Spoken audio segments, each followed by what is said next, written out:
स्वागत है साथी आपको अपने channel R S Raman official में। साथी कैसे हैं आप लोग? उम्मीद करता हूं आप लोग अच्छे होंगे। साथी एक बड़ी खबर निकल करके आ रही है NIOS डीएलएड के ऊपर। जी हां साथी, NIOS डीएलएड के ऊपर एक बड़ी खबर आ रही है तमाम वैसे प्रशिक्षु जिन्होंने NIOS से अपना डीएलएड किया है या शिक्षक बहाली की प्रक्रिया में भाग लेने के लिए लंबे समय से इंतजार कर रहे हैं। अगर आप शिक्षक बन भी गए तो फाइनली साथी यह वीडियो आपको अंत तक जरूर देखना चाहिए, क्योंकि साथी इस वीडियो के माध्यम से आज हम लोग 3 अलग अलग राज्यों में जो शिक्षक बहाली का प्रक्रिया को लेकर के NIOS डीएलएड की जो बातें आ रही है सारे मुद्दों को लेकर के बात करेंगे। साथ में कह ले तो अंत में बिहार राज्य सरकार के माध्यम से जो शिक्षक बहाली होनी है उसमें NIOS डीएलएड की क्या भूमिका होगी और क्या प्रभाव पड़ सकता है, क्या झटका लग सकता है या कह ले तो क्या उनको फायदा मिल सकता है, सारे चीजों को लेकर के आज हम लोग एक्सप्लेन करने वाले हैं। कुल मिलाकर साथी कह ले तो वीडियो के अंत तक आप लोग जरूर बने रहे ताकि आपको सारी जानकारी आसानी से प्राप्त हो सके। इससे पहले साथी एक छोटा सा रिक्वेस्ट भी होगा आपसे, अगर आपने अभी तक चैनल को सब्सक्राइब नहीं किया है तो सब्सक्राइब करके घंटी की आइकन को जरूर ही प्रेस कर लीजिए। जी हाँ साथी, सबसे पहले हम लोग मध्य प्रदेश में होने वाली शिक्षक बहाली को लेकर के NIOS के ऊपर क्या खबर है इसके ऊपर बात करते हैं।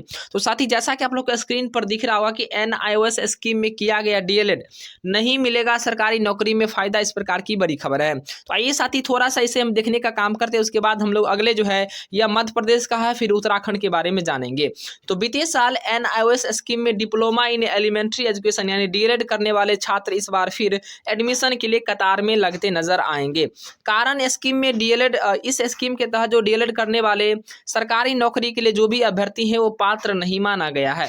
अब ऐसे सभी उम्मीदवारों को दोबारा डीएलएड या बीएड करने की आवश्यकता होगी। साथ में कह ले तो national institute of open schooling यानी NIOS के अंतर्गत बीते वर्ष सरकार ने डीएलएड के कोर्स में प्रवेश दिया था।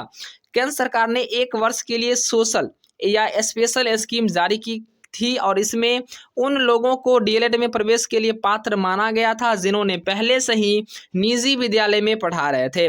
ऐसे उम्मीदवारों को डीएलएड में एडमिशन देकर सप्ताह में सिर्फ 2 दिन पढ़ाई और आधी से कम फीस में कोर्स भी करवाया गया था। यह भी माना जा रहा है कि तमाम निजी स्कूलों के लिए इस कोर्स में सीट का कोटा भी तय किया गया था। Madhya Pradesh BEd college association के सचिव अभय पांडे के मुताबिक सरकार ने इस स्कीम में डीएलएड कोर्स कराने का डिसीजन जो लिया था उसमें असल में निजी स्कूलों में शिक्षा का स्तर बेहतर करने और प्रशिक्षित शिक्षकों की कमी को पूरा करने के लिए किया गया था। लिहाजा ओपन स्कूलिंग के तहत बीएड कॉलेजों को सिर्फ स्टडी सेंटर बनाया गया था। ऐसे में कोर्स का मटेरियल ओपन स्कूलिंग के तहत उपलब्ध कराया गया था। इस आधार पर अब कह ले तो सरकारी नौकरी के पात्र नहीं हो सकते हैं।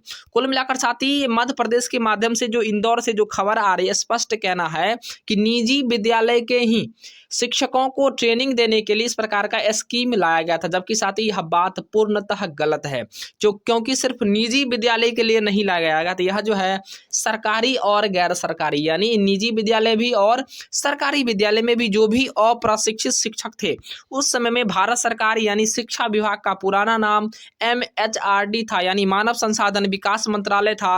मानव संसाधन विकास मंत्रालय के द्वारा एक स्कीम लाई गई जिसमें कहा गया कि तमाम वैसे शिक्षक साथी जो निजी विद्यालय के हो या कह ले तो सरकारी विद्यालय के हो, अगर आपने ट्रेनिंग नहीं लिया तो हर हाल में आपको यह ट्रेनिंग लेना पड़ेगा।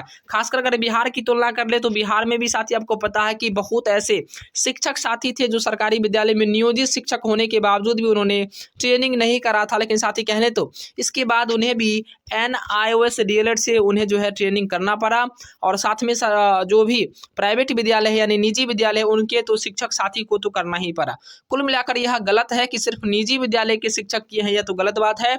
एक ही छत के नीचे सरकारी और गैर सरकारी विद्यालय के शिक्षकों ने अपना प्रशिक्षण लिया था। अब साथी बात करते हैं उत्तराखंड के बारे में। उत्तराखंड के बारे में साथी एक बड़ी खबर है कि झटका, NIOS डीएलएड को भर्ती में शामिल करने पर सुप्रीम कोर्ट में रोक। बेसिक शिक्षक भर्ती में NIOS डीएलएड को शामिल करने के लिए हाईकोर्ट के आदेश पर सुप्रीम कोर्ट ने रोक लगा दिया है। साथ ही NIOS के डीएलएड अभ्यर्थियों को 2-2 हजार रुपये हर्जाना देने के आदेश पर भी रोक लगा दी गई है। इस मामले में सुप्रीम कोर्ट आगामी 30 जनवरी को सुनवाई भी करेगा। इस मामले में हाईकोर्ट के फैसले के खिलाफ बीएड TET प्रशिक्षकों ने सुप्रीम कोर्ट में रीट की थी। उनका कहना था कि विभागीय नियमावली में बेसिक शिक्षक बनने के लिए 2 वर्षीय नियमित डीएलएड कोर्स की अनिवार्यता है, जबकि NIOS डीएलएड दूरस्थ शिक्षा प्रणाली से किया गया है। इसकी अवधि महज 18 महीने की थी। जस्टिस BR गवई और विक्रम नाथ की पीठ ने मामले की सुनवाई करते हुए हाईकोर्ट के आदेश पर रोक लगा दिया गया। फिलहाल साथी कहना यही है, समझ लीजिए आपको कि अलग अलग राज्यों में अलग अलग प्रकार का अपडेट आ रहा है। कुल मिलाकर साथी बातें यह है कि NIOS डीलर के बारे में अगर कोई लोग अलग अलग प्रकार का बयानबाजी कर रहे हैं तो साथ ही इसमें मैं आपको स्पष्ट रूप से बता दूं कि NIOS कोई राज्य सरकार के द्वारा नहीं लाया गया था, या मुख्य रूप से भारत सरकार के द्वारा एक स्कीम थी जिसमें कहा गया था कि अब जो है कोई अप्रशिक्षित शिक्षक विद्यालय में नहीं पढ़ाएगा, चाहे वह सरकारी विद्यालय हो या गैर सरकारी विद्यालय हो। कुल मिलाकर साथ ही दोनों शिक्षकों के लिए यह कोर्स लाई गई थी, जिसके बाद कहने तो लगातार जो शिक्षक नियोजन बिहार में जो शुरुआत होने वाला था छठा चरण का, उसमें भी इस प्रकार की खबर जो है बहुत तेजी से वायरल भी हुआ था और इस पर कई प्रकार के आरोप और प्रत्यारोप भी लगे थे। इसके बाद NIOS के डीएलएड अभ्यर्थियों ने हाईकोर्ट में अपना फाइल दायर किया था, रीच दायर किया था। उसके बाद कह ले तो हाईकोर्ट का बड़ा फैसला आया था कि हर हाल में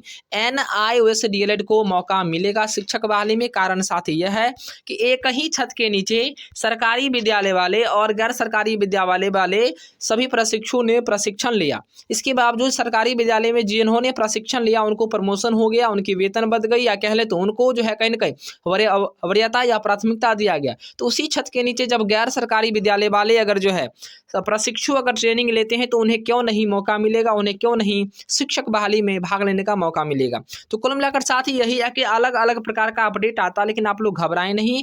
NIOS डीएलएड के ऊपर जो भी खबरें थी, साथ ही कहीं न कहीं पॉजिटिव खबर है। सिर्फ थोड़े से राज्यों में, एक दो राज्यों में इस प्रकार की खबर आपको देखने को मिल रही है, लेकिन आपको पता भी है कि NIOS डीएलएड के लिए बहुत सारे शिक्षक अभ्यर्थियों ने संघर्ष करा और मेहनत किया और वर्तमान में कहने तो बिहार के विद्यालय में शिक्षक बन के सेवा भी दे रहे हैं। ऐसे में घबराने वाली बात नहीं, तमाम अभ्यर्थी के लिए पॉजिटिव वे में रहे और NIOS डीएलएड बिल्कुल वैलिड है, क्योंकि यह हम लोगों के लिए, आप लोगों के लिए नहीं कह सकते हैं, या जो है बिहार सरकार के लिए ही नहीं, तमाम राज्यों के लिए नहीं, ये भारत सरकार के पूरे राज्यों के लिए जो है नियम लाया गया था। कुल मिलाकर साथ ही सुप्रीम कोर्ट में जब तक इसका फाइनल डिसीजन नहीं आ जाता है कि कौन वैलिड है कौन नहीं है, तब तक किसी प्रकार का बात कहना स्पष्ट नहीं होगा। फिलहाल साथ ही यही है कि NIOS डीएलएड को शिक्षक बहाली की प्रक्रिया में भाग लेने का मौका मिलेगा, बिल्कुल मिलेगा, क्योंकि इसके लिए आपको पता भी है कि बिहार में भी NIOS डीएलएड से करके शिक्षक, बहुत सारे शिक्षक ऐसे हैं जो बिहार के विद्यालय में सेवा भी दे रहे हैं। फिलहाल साथ ही आप लोग वीडियो में अंत तक बनने के लिए धन्यवाद। देखते रहिए RS डायमंड ऑफिशियल को, लाइक करें, शेयर करें और सब्सक्राइब जरूर करें।